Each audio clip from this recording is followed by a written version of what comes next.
What's up, everybody? Justin Nault here with my guest today is Tricia Nelson. Tricia is an emotional eating expert and author of the #1 best-selling book, Heal Your Hunger: 7 Simple Steps to End Emotional Eating Now. I am officially a fan of Tricia's after reading the fantastic book. I'm super excited to have this conversation. Let's jump in. Tricia, welcome to the show. Thank you for being here. Thanks so much for having me, Justin. It's great to be here. You are very welcome. I can't wait to get this going. So to give people a little bit of a backstory, I was introduced to your work by Autumn Smith from Paleo Valley, and I just love her. She's a dear friend, so I take her recommendations very seriously. And I read your book, and it just hits the nail on the head. It's fantastic. It's really funny timing, and I don't think this is coincidence. I don't believe in those things. But I just released a podcast episode with this silly topic that I called body hair and insecurity. So I just kind of let out some vulnerabilities that men have. And it's really unbelievable how easy it is for old wounds and trauma to creep up even in adulthood when we think we have ourselves together.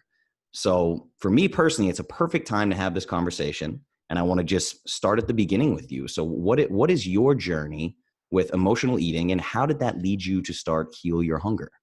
I started way back when as an emotional eater. Of course, I didn't call it that. I just thought I liked food. So literally, as far back as my memory goes, I was obsessed with food, and I love to eat. I love to eat. I love to cook. I love to, play restaurant as a kid. Anything having to do with food, I was super psyched. And, loving food is a great thing, but problem for me is I gain weight really easily. So slow metabolism, and I put on weight, and I was a chubby kid, and that was super painful for me. I hated being fat. I hated being bigger than my friends. I had so much insecurity about it. And I, didn't know what to do. So when I got into high school, I started to diet, and try different things, exercise programs and pills and potions and lotions. And it wasn't working for me. And I was really gaining weight, and I had this roll in my tummy that I would scrunch up, and I'd imagine cutting it off, like you'd cut off, fat on the side of a steak or, I thought about getting some disease where I'd automatically lose weight and wouldn't have to try, or even, this is the craziest thing, but I even thought, oh, maybe I'll join the army and they'll force me to exercise at boot camp. So that's how out there my thinking was, because I was so out of control. I just couldn't get my weight down, and I'd be up 30, down 20, up to 10, down 5. I had 5 different pairs or different sizes of pants in my closet because I never knew what size I was going to be.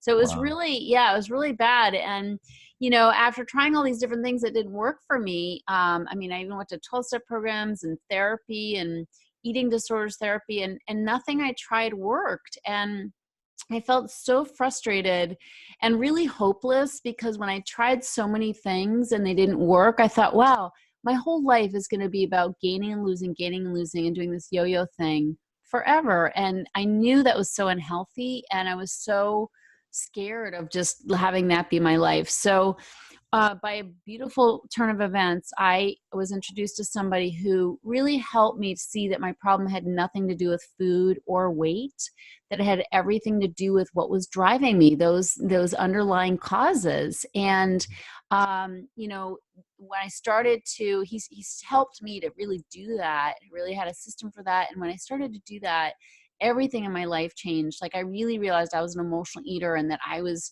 driven to eat by my emotions, and so by the grace of God, I had been 50 pounds overweight, and by the grace of God, I've been thin, close to 30 years now on account of getting that help. And I developed this system based on the work that I did a lot of research over the years about this problem. And Heal Your Hunger is really about helping people apply this system so they can get rid of that underlying gunk, if you will, that's really, it's under the surface, and it's kind of like the Norton antivirus in the back of your computer, it's just eating away, causing anxiety and nervousness, and just that need to just stuff, that need to just check out. And so, it's just beautiful to see people finally waking up to the fact that they're emotional eaters, and the fact that there's a way to deal with it. What I love too is that you're very careful and meticulous in the book about pointing out behaviors that you these behaviors are no longer taboo because you let people know that they're not alone in them, because you talk about some pretty outrageous things like grabbing food out of the garbage can and things like that. And I can tell you firsthand now, having worked with all these women, that those behaviors are very real, and particularly in the beginning when they're working with a health coach or somebody, they're not always upfront and honest about them because there's so much No. guilt, you know? So much shame. Oh my God. Yeah. That's exactly right. I'll just sort of elaborate on that a little bit. Like I would have these binges. So I'd get these, I'd get my binge foods together, like my sweet, my salty, some chips and some, Mm. brownies and ice cream, the whole thing, get my binge food together, sit in front of the TV, just have this, like, what started out to be a lot of fun, this great binge. But it never ends up that way. And I'd get so incredibly stuffed that I would throw, like I couldn't finish the food. I wasn't like a puker or anything. So I didn't get rid of it that way. I'd just be stuffed. And then Mhm. I would throw the rest of the food out, and I would be so sure I'm never going to eat this again. Like it's so gross and so disgusting. I'd throw it out. And then like I'd pass out on the couch, and a couple hours later when I wasn't as stuffed and there was room in my tummy, Mhm. I'd totally like renegotiate that decision. And I'd be like, well, there are some cookies left, and I'd go get them. And I just thought I was the only person in the world who's done that. And I actually I sort of reenacted that and created a YouTube video many years ago. And it's gotten like 30,000 hits or something of people who are like, oh my God, I've done that too. Mhm. So definitely, it is pretty common, and it's so shameful, Yeah. but that's definitely just one of the many things I did. And that is the problem, is that we live with this and we think we're the only person, and that just exacerbates the problem, that feeling of being alone and separate and different, and having this secret that we're holding on to. And that just literally causes us to eat more because we're just in that isolated place, and having no connection to other people, or feeling like we even deserve connection with other people. Right, right. It's been so interesting for me as well to work with women. It's been a huge eye-opening experience because that kind of behavior, the food out of the trash, or there's a lot of women that'll say, I woke up in the middle of the night and I ate an entire jar of peanut butter. And I've always had this thing where I'm like, I don't really understand that because nutritionally, I'm super disciplined. And now that I've done the deep work and even with therapy and all these things, I'm realizing, oh, okay. And I like to point this out to women so they can learn about the men in their lives, that it doesn't necessarily manifest the same way in men, but there may be the same underlying causes. So I was an overweight kid. I lifted weights like crazy in high school. I got hooked on hydroxycut and ephedrine, and I just hated my body. And what I found now is recently, I'm now self-aware enough to see this, but I had this sort of little relapse where I had a difficult time at a family gathering that brought up just a little bit of childhood trauma, kind of kicked up the dust. And the next morning, I found myself, I woke up very sad, and I knew that I was sad. So what did I do? I ended up in the gym, squatting tremendous amounts of weight and deadlifting almost to the point of injury, and then sitting in my sauna for over an hour until my skin burned, and then jumping straight in the cold shower, and just almost masochistic behavior where I'm just like, oh, I see. I have these same underlying issues that lead to emotional behaviors. That behavior for me just doesn't manifest in food because I grew up idolizing Arnold Schwarzenegger and Sylvester Stallone. So I think it happens with men as well. It just manifests in a masculine way. Does that make sense? It totally makes sense. And the thing is, so I have this thing called the PEP test. Okay. And this Okay. is like the three primary drivers of really addictive behaviors. So it could include the working out obsessively, it can Mm-hmm. include obviously the eating, the obsessive eating and or drinking, whatever it is. And the PEP is an acronym, and it stands for, the first P stands for painkiller. So we use food, emotional eaters use food to kill pain. Okay. Like we have emotional pain, like you're killing pain with the exercise. So we have, these underlying causes, these painful experiences from our past, and it's usually where it starts. Mm. And then we recreate that pain in our adult life. So we have painful relationships, abusive relationships, jobs that don't fit us, mean bosses. I mean, we just create pain in our lives or have pain, from our childhood, and we eat to just anesthetize that pain. But Right. it can be anything. It can be working out. It can be anything. So the second, the E in the PEP test stands for escape. So we use food as a form of escape. So, when life gets really stressful, when we get afraid, and we've got all these pressures and things going on in our lives that we feel like we can't handle, we get all our favorite foods, sit in front of the TV, and it's like, I don't want to deal with the world. Like, we want to shut the world out. And so we use food really as an escape from fear and all this inner stress. And then we use food as a form of punishment. And this is why I'm bringing this up, because it reminds me of what you're talking about. And people don't think of food as a form of punishment, because it's like, no, this is my treat. I deserve this. This is like, I'm doing something good for myself. I'm getting my favorite foods here and having a treat. But if you play it out for the emotional eater, it never turns out well, because we always go to not always, but we'll often lose control and go overboard. And then we feel completely stuffed and gross. And, we have zits on our face. We're bloated. We cancel appointments with girlfriends because we're like, I don't want to be seen right now, or boyfriends, whatever the case may be. And we just don't, we feel so bad. And that's something we do to ourselves. So it begs the question, why would I do that? And it has a lot to do with guilt. We're very sensitive to guilt and feeling bad and feeling shame. And so we punish ourselves. We literally, we use food to beat the crap out of ourselves. And you just use exercise, right, in that instance, to beat yourself up. And it's really all three. Usually it's usually somehow, if you really look closely, it's we're using as, to kill pain, to kind of keep fear at bay and to hurt ourselves, to punish ourselves. And it's beautiful. Addictive habits are great because you get all three. It works in all three ways. Yeah, and they can teach you a lot about yourself too. You had one section in the book that I really, really loved, where you were talking about sugar in general, and you just said we need to stop looking at sugar as depriving ourselves and think about the removal of sugar as an act of self-love. I think that's really important. It's so true. The way sugar reacts in my body. I mean, when I eat sugar, I just want more sugar. Like, I'm totally a sugar addict physiologically.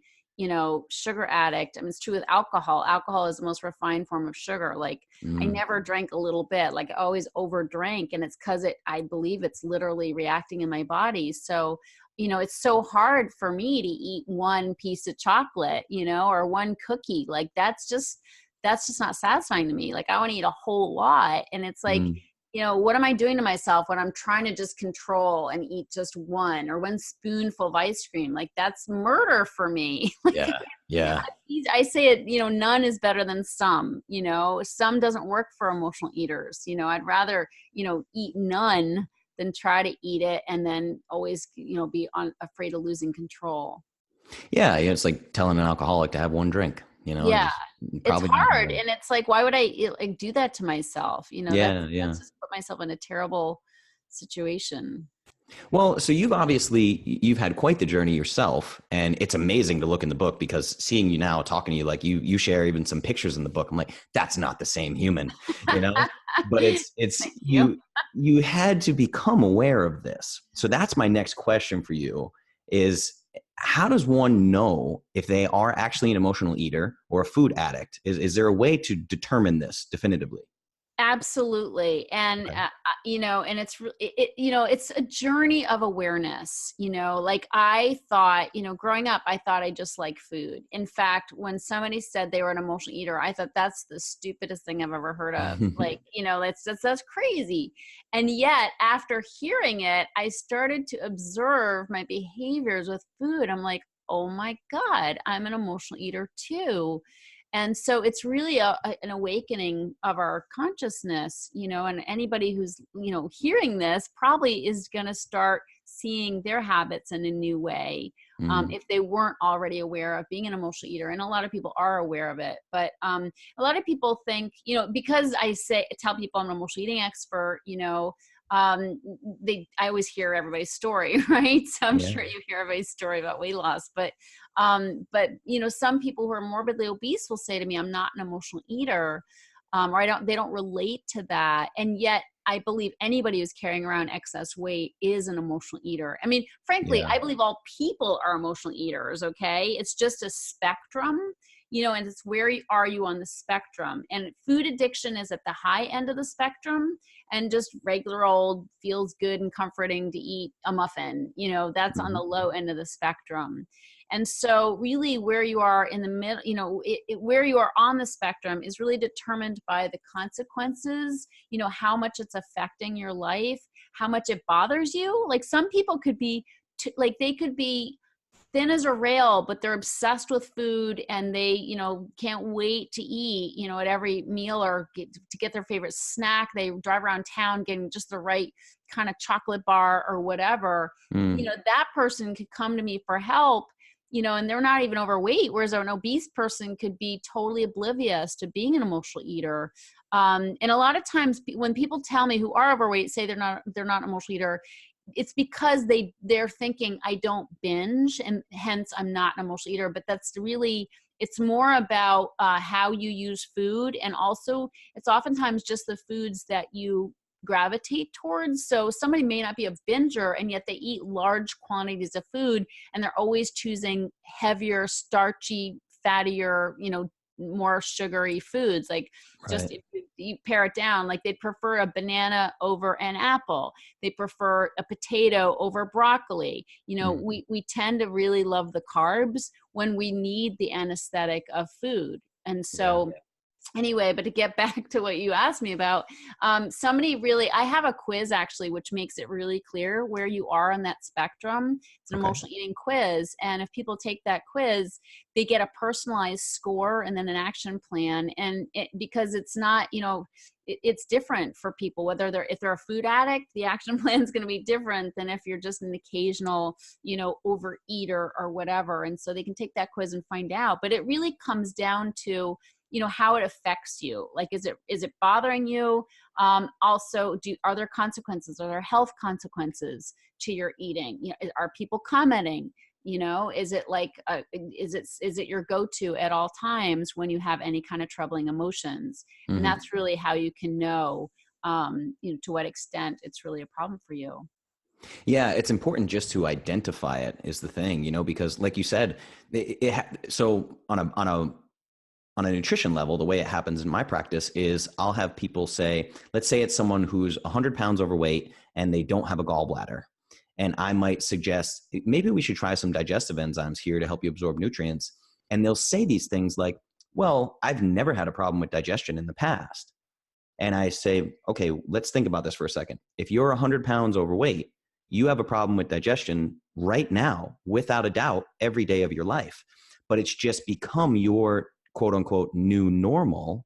So you don't recognize it the same way you're Right. saying people won't recognize emotional eating. I hope everybody takes that quiz. This is a great idea, you Yeah, know?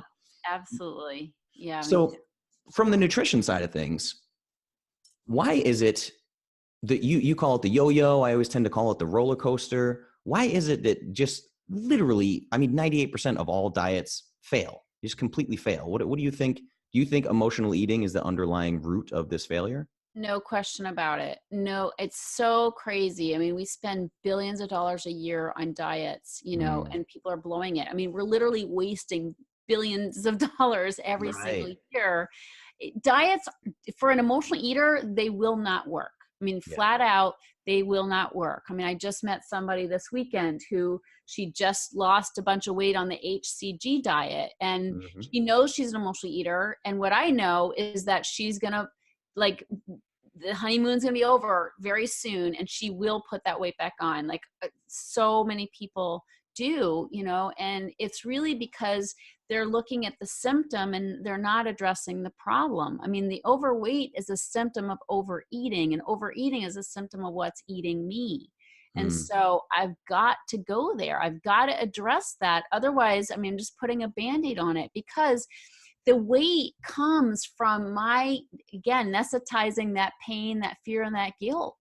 And if I don't change the way I live, I will have the same stress that I will stress eat over. So it's like, it's here's a good example, is that if you have a cancer patient in the hospital, right, they've got this terrible cancer and they're on a morphine drip because they're in so much pain. So they're on this morphine drip. Do they have a cancer problem or a morphine problem? Mm, Like, they have a cancer problem. sure. And right. And so it's not like, oh, what do we do about this morphine? How to deal with this morphine? How do we lessen the morphine? No, like, how do we get that cancer out of them? And that's the same thing. It's like, it's not really a weight problem. It's my relationship with food that needs to be transformed. And that happens by not using food to cover up all my emotions, And so, it's so silly to think that you're going to remove the food, the excess food, and everything's going to be wonderful.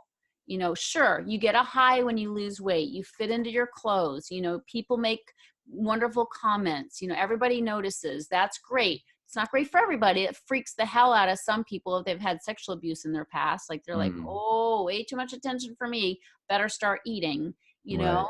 So, but the bottom line is, whatever the reaction, it pales, and then they're back to needing what they needed in the first place because they've got all this stuff. Another good way of looking at it is, and bingers will understand this. If you're binging in your car, you've bought you've got stopped at 7-Eleven, you've gotten the chips, you've gotten the candy, you've got the cookies, the soda, you're eating the Hmm. stuff, you're driving around, listening to the radio. I've done this so many times. That's why I'm describing it so aptly.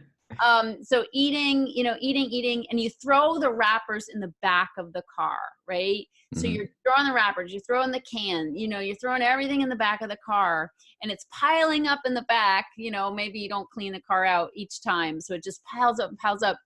And one day you're driving along and you're reaching for brownie, and then you're like, oh no, it's a stop light, I have to stop. And you slam on the brakes, and all that crap from the back seat comes flooding forward, right? Like, Right. all of a sudden you got wrappers all over you in the front seat.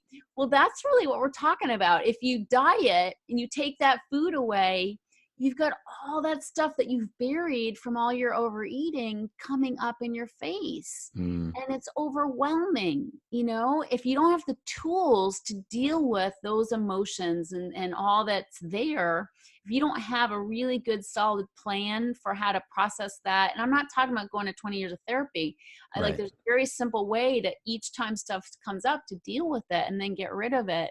But that's really what we're talking about, is that's all that stuff coming up. And of course, a diet's not going to work for somebody. They're going to be back to the food in no time because they don't have the tools for dealing with what comes up, all that trash that they've thrown in the back.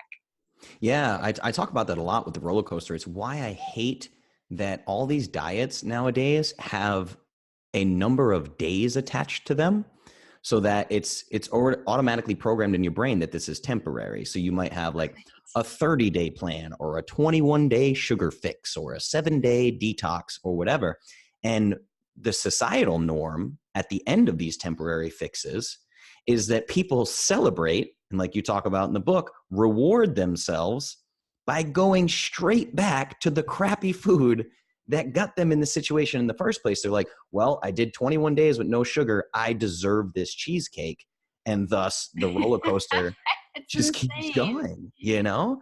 Insane. Do you have Yeah. any tips for ditching that food as a reward system? Like, Well, it's, yes. It's, conventional wisdom will be like, find new rewards, blah, blah, blah. But it's sure. really a deeper problem than that, because, my whole orientation was towards food, and so food as the reward. It's really important for people to look at what happens. Like, if you could handle like one slice of cheesecake and you're good, maybe that's okay. But for emotional eaters, it doesn't stop there, Mm, and the problem with emotional eaters is, they think that they should always eat dessert, like dessert was just part of my mentality. But for people who are thin and fit, it's not. Like, they have, it's, to them, it's like a special anomaly, if they have dessert. It's not a normal thing. But emotional eaters are so oriented towards food. So the point is, the whole idea that food is my everything and it's all about food, that's really what needs to change. Mm.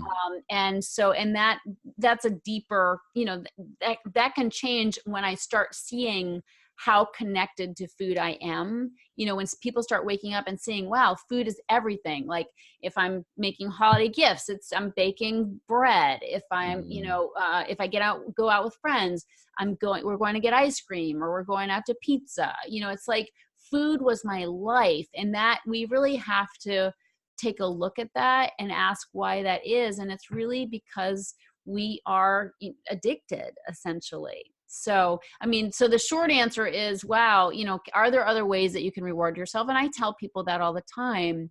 But it's when we're really hooked on food, it's like, we got to deal with that. We got to deal with the fact that like food was my best friend, essentially. Like food was totally everything. Like I wanted food more than I wanted sex. Like I wanted food more than I wanted connection with other people. I wanted food more than anything in the world. And that is an addiction. Like I had such an orientation to food because, and again, it's not just about stopping the addiction. It's like, why? And it's because I had so much stuff going on inside that I was trying to run from. Yeah. So when I say it's deeper, it's a deeper hunger. Yeah. There's so much more to it. Like you say, it's not just about, are you eating too much, or is food a reward system, or are you eating when you feel emotional? It's not just that, it's deeper. And that's where you really get into, and I want to get your take on this, have you touch on it here, but that's where you talk about this, what you call the anatomy of the emotional eater. Can you fill people in on that? Totally. So through my research over the past 30 years, I've really identified 24 personality traits that make up the emotional eater's personality, and there are other ones, but these 24 traits, what they're about, they have nothing to do with food. Okay. They have everything to do with, the way, really coping skills that we learned. And ways that we kind of orient ourselves to life. And this is where that deeper hunger comes from, is that we live in such a way that we create this stress, that we then stress eat over. But the good news is that if we're creating the stress, if we're setting this whole thing up essentially because of our personality traits, we can change, and we can change the outcome. So people think the cravings just happen. They're like, what do I do about these cravings? Well, you need to really unpack the cravings, because they don't just happen. Like cravings don't just happen. I know when somebody's in the thick of, like if you're eating sugar, cravings do just happen because you're physically addicted to sugar. Like Right. if you crave more, if you've eaten sugar and you want more sugar, it's because you're physiologically hooked on it. And I've been there. It's a hard addiction to overcome. But if you haven't eaten sugar for a week, and you've drank a lot of water and taken some good supplements, you're not physically addicted anymore. So if you're craving sugar, then it's an emotional craving. And Right. the emotional cravings can be, you can evaluate that and look into that and see what that's about. And that's the beautiful thing, is that you can actually change the trajectory of having a craving when you realize it's mostly emotional. Like most cravings are emotional. And so the anatomy of the emotional eater, I'll tell you the top one, okay, because I can't obviously do hijack your show and do all 24, but Sure. but the top like across the board trait of emotional eaters is that we are consummate people pleasers. Yes. Okay. Like such people pleasers. And the reason I believe is because, it's not like we have the corn on the market. Lots of people are people pleasers, but it's like a defining characteristic of emotional eaters. And it absolutely leads to overeating every single time. And the thing is, so many emotional eaters did have trauma in their past, and so much pain. And that's when they started to bury it. And I had sexual abuse in my past, which is very common for emotional eaters. And I packed on the pounds, and And so, and it's not like there's one thing that happened to people. I mean, it's like I basically learned at a young age that if I was very feelings averse, like emotions averse. So I just ate over everything, but Sure. definitely some trauma in the past. So, and if people grew up with abuse, like emotional abuse or physical abuse, point is we don't have a strong sense of ourselves. Okay, we don't have self-esteem. Therefore, we are looking outside ourselves for approval, for that validation that we are desperately needing. Okay, Mm. because we don't have it. So when we're needing that validation, we are saying yes to everything. We are so eager to please. So we take on other people's jobs. We do other people's jobs. We do our kids' homework. We're out there saying yes. We're chairing committees. It's like anytime somebody says, somebody needs to such and such, we're raising our hand because our name is somebody, and it's Yeah. like, we're hoping that we're going to get like praised. It's really kind of childish, but I mean, this was my whole MO in my life, was to get that praise and validation, for people to think I was wonderful. But I paid such a high price for that, because I ran myself ragged, doing, and I was exhausted. And the problem with people pleasing is people are never as pleased as we expect them to be. Like sometimes they Mm. don't even notice what we did. So then we're resentful. We're like, that's not fair. I just busted my butt and you didn't even acknowledge me. So we're not only like exhausted, but we're pissed off. And it's Hmm. a great prescription for a binge. And we go home and have the I deserve it binge. Like nobody else is recognizing me, I'm going to. So Yeah. it's a vicious cycle. But we do it. Like we're the ones who did it. We didn't have to say yes to all those things. There was a payoff we were looking for. And I'm telling you, it is not worth it. Like, because it's so, short lasting, that praise, even if we get it, even if people are like, oh, you're just magnificent, you're the best. That's it. Like you can't pay your bills with that, Right. and it's like gone. And then you have to start all over again, getting some more praise, because it's like so just, it's gone in a instant. So that's really a trap for emotional eaters. And, if we start to evaluate, what the payoff really is, what the cost is and what the payoff is, usually the payoff is much smaller than the cost. And so emotional eaters really need to learn boundaries, and to learn to say no, to learn that Mm. they're not going to die if somebody disapproves of their decisions. I mean, I literally thought I would die, like if somebody was mad at me, Yeah. and so this pattern is really it's really ingrained, and we've got to change it. And so in my program, I talk a lot about communication, and I help people like change their communication, because we're also afraid to speak up for ourselves. It's another Yeah. one of the 24 traits, is that we stuff our feelings and we don't speak up. I say you probably saw this in the book, say it or stuff it, Yeah. and it's Yep. like, we don't express ourselves, we just think, but we don't, it doesn't reach our mouth. It doesn't come out of our mouth because we're so afraid of people being angry with us. But part of the transformation that'll happen if somebody wants to really, change their relationship with food, it has to involve really learning to express ourselves, because it really is say it or stuff it. Yeah. What I love too, and I've seen I've tried to research as much as I can in this space to try to help women, because it's become such a large part of my demographic. And what I love that you did, that I have not seen a lot of with other programs or books or what have you, is you spell out the fact that you can have very low self-esteem and a very big problem with ego. You really help women understand that ego is what's at play here. This idea of giving, but it's conditional. You really want praise, or you act like a know-it-all. You want people to recognize all these things that you've done.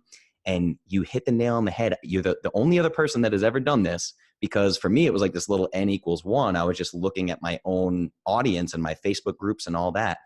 A tremendously large number of nurses, Mm. the people pleasers. They want to take care of people, and they openly admit it. I have all these nurses, they talk to each other, hey, we're nurses. And I mean, just this it's like an epidemic of obese nurses. Yeah, They're taking care. caretakers. Yes, they're caring for others, not themselves. Yeah, and they typically, consummate caretakers are usually, or often, I'm not going to overgeneralize, but often grew up in alcoholic homes. Oh, And wow. so that's where they learned that, they were taking care of the drunk parent who wasn't parenting. Instead, Mm, they were, sick. And so oftentimes that person becomes, the head of the house or taking care of the other siblings, but at a very young age, they had to, stop being a kid and start being responsible. And like they get this hyper vigilance around, checking out where the danger is, where the problems are, how can I fix it? mm.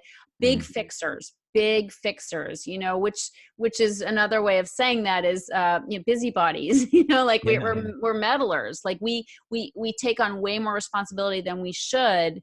I say I didn't grow up with an alcoholic parent, but this is typical for people who did, is that they have this sixth sense, this hypervigilance for, what needs to be fixed so that they don't, end up with a raging parent, who's going off, off the handle. So Sure. it's sad for kids to have to grow up that way, but it Mhm. does translate into becoming caretakers in their profession, because it's just, they know it so well. They do it Yeah. so well. And there is very, hospitals are one of the sickest, most unhealthy, sick, yes, but unhealthiest places, because the refrigerators are stocked with garbage, like just garbage. Everybody brings their leftovers in, and there's such unhealthy food there because they're trying to get through. I have got a client who works like 14-hour days when she's on shift, and it's Yep. like it gets so hard because you're so exhausted. You're go go go down anytime, any downtime,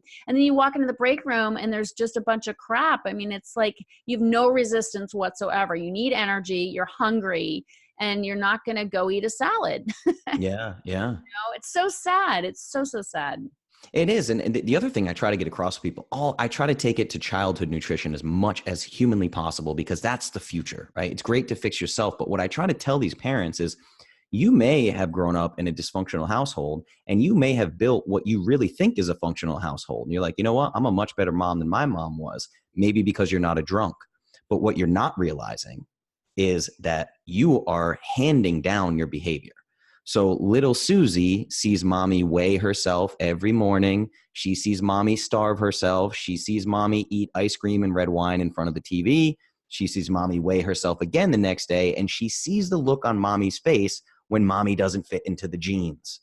Yeah. That is also traumatic for a child. There's this So idea true. that, you know, heal your own trauma, yes, but also make sure that you're not creating it for these little ones. Oh, it's so insidious. Yeah. And I got it from my mom. She had food issues, when I was growing up as a kid. Both my parents were overweight Oh, as wow. children. So I had the physical, propensity to gain weight, but definitely, messed up, messed up messages around food for sure.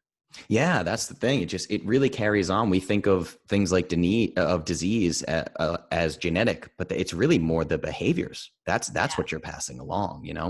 So true. Yeah. So I know we got a little bit of time left here, so I just want to get into what I would call actionable advice. So if you could pick, let's say, 3 things that you recommend a person do to end emotional eating right now, just fix this thing. So the number one thing I would say is slow down, Okay. because overeaters are overdoers. And right, we're doing so much. Again, want to get that approval, but it's real. Life is stressful. There's lots of people to take care of. We got to pay the bills. So, but we don't leave time for ourselves. And Right. so we're going, and we cannot keep up that pace without overeating. So something's got to change. Like you can't just remove food. Again, that's why 98% of all diets fail. They take away the food, but they don't change their life. There's a Mm, lifestyle. Like I have to change my lifestyle. I have to slow down, mm. and I cannot say yes to everything. I cannot do everything. I have to recognize my limits. And that's just unusual for emotional eaters to do that. So I'd say the first thing is to slow down. Like this is not a race. And if you slow down, the reason why we don't slow down is we're afraid to catch up with ourselves. You know, we're Right. afraid of all that stuff that's inside. And so we're running as fast as we can away from ourselves, but we have to slow down and catch ourselves, you know. And while it seems scary, it's really a beautiful, beautiful journey to discover who we are and what's going on. So, you know, take something off your calendar. Like, just like, look at your calendar. Do you have to be doing everything that's on the calendar? Can you delegate to somebody else? It's very hard for us to ask for help. It's very hard to ask for help. It's very hard to say, you know, admit that I can't do it all myself, you know, and get help. You know, in holiday time is a good example. You know, who can help with the dishes, who can help with, you know, make it a potluck instead of doing all the cooking yourself. I mean, it's like just all these things that, you know, we have to start to reconsider. So that's definitely a big one. I also will say, I don't know if you agree with this or not, but for emotional eaters, the scale can be so addictive. So I just say, like, I agree ditch 100%. the scale. I tell them to throw it away day one. Yes, thank you. Right on. So it's like, if you give the scale the power to make you feel good, guess what? You also give it the power to make you feel bad. Yeah. And the problem is like, if it tells you a number you like, then you're like, woohoo, I've got some wiggle room, right? I can eat some. And then that, you know, then you change the whole story. Or if it tells you something you don't like and you've been working so hard and all of a sudden it's like doesn't budge right on the scale, you're like, screw this, I'm going to go eat, you know? So either way, it's a setup. So there's just no benefit in that. You know, and then I'd say the third thing is get on an eating schedule of 3 meals a day with nothing in between. And I say that because this is a way for you to start to get to know what's going on inside. So it's not, I don't say that as a diet. I say it as a way to like have some space to know what emotions you actually have. Yes. You know, and so as emotional eaters, we're used to just grazing all day long, really, so we can stay numb all day long. But, you know, if we have some space in between, I'm sure you'd recommend that from the digestive standpoint. But definitely from the emotional standpoint, you know, hunger is not the enemy. Hunger can provide space for us to see what we're actually feeling, what we're actually afraid of. You know, people are so afraid to feel hunger, not because hunger is so terrible, although to emotional eaters, it feels like it's terrible. But what's terrible about it is it's revealing. You know, hunger is revealing, and it reveals things that we're afraid to look at. But again, this is a really important journey. And, you know, looking within is the solution, not only to overcoming emotional eating, but also to happiness, you know? So the other thing I'll add, I know I already gave you 3, but the other thing is don't do this alone, you know? And I just highly recommend you get support. You know, emotional eaters need other emotional eaters. Because we feel like pariahs, because we feel like we're the only ones who've done these crazy things. There's so much healing that comes from being in community with other emotional eaters. And that's why I have my community that I've created with Heal Your Hunger. But it's just so important not to try to do any of this stuff alone, because it's virtually impossible to do it alone and without support. Yeah, you had a lot of great points in the book that I loved about that in particular, because I'm really big on telling people, and I'm harsh about it and I catch flack for it, but I'm like, if someone in your life is consistently negative and toxic, remove them, period. Totally. No questions asked. Even if they're blood, remove them. You can come back when you're ready to be nice to me, you know? So I think that's an issue. And what I loved is you told people to embark on this journey and keep it quiet. I love that. I tell people all the time, don't walk into a restaurant and the waiter walks up and you say, well, I'm paleo and I'm also low carb and I want to know what you can do for me because I'm on a diet. You know, it's insanity. And then if you can't get that support system in your current circle of your family, your friends, loved ones, whatever, then go find a different support system. It's the reason why we do these Facebook groups and communities. Right. So I just want to end this with giving you the opportunity, because I told this to you off air, but I can be intimidating. I get it. Like, I'm a fit guy. First off, women are shocked when they come to me overweight as this fit guy. They're like, what should I do? I'm like, 1, eat clean. 2, stop doing intense exercise. 3, sleep way more. And they're like, wait, what did you just say? They're like blown away. I'm like, yes, we're not there yet. We'll figure out the fitness later, you know? Yeah. So I just think your program would be great for a lot of people who aren't quite ready for in your face Justin from Clovis, So tell them a little bit more about your community and how they can get involved. Great. Yeah, it would be a great compliment to your work. No question about it, and I have a program called 10 Weeks to Freedom from Emotional Eating. And this is something that people join and they literally get walked through my entire process. I mean, I have a proven system for overcoming emotional eating. So people will learn that process, but they'll also be a part of the Heal Your Hunger community, which is, a private community on Facebook where people get that, identification with each other. And then I do live calls as well weekly on that with that same community. So, which is super important because connection and community with other emotional eaters, as I said, is vital. So that's really what the program is about, but it really gives people so much freedom around their food choices, around just stopping the enslavement to food, the cravings end. It's really like a new way of living, but it's really not much about food. Like it's really about the self-care, the self-esteem, the communication. It's really, addressing those 24 personality traits that create stress. So you start living differently, and that you not only eat differently, especially if they're getting your support, Justin, but their whole lives can change. Like the blossoming of people's self-esteem when they go through this transformation is incredible. And I just love seeing it, but it's like, don't do this work alone. You can't do it alone, and you can't do it from a book either. You really need the contact and the real connection with other emotional eaters and a plan. So that's what I offer. And I'd love for people to take advantage of that. Beautiful. Thank you so much. Yeah, I really think the work will complement. If you have anybody that wants to learn about biochemistry, send them my way. I'll send all the emotional leaders to you. And You bet. I just genuinely want to say thank you. I'm so grateful that you are out there in the world and you're doing this kind of work. It's tremendously important. It's never been more important than it is right now. So thank you so much for doing what you do. And thank you for coming on the show. Thanks for having me. It's been such a pleasure. Yeah. Have a great rest of the day. Too.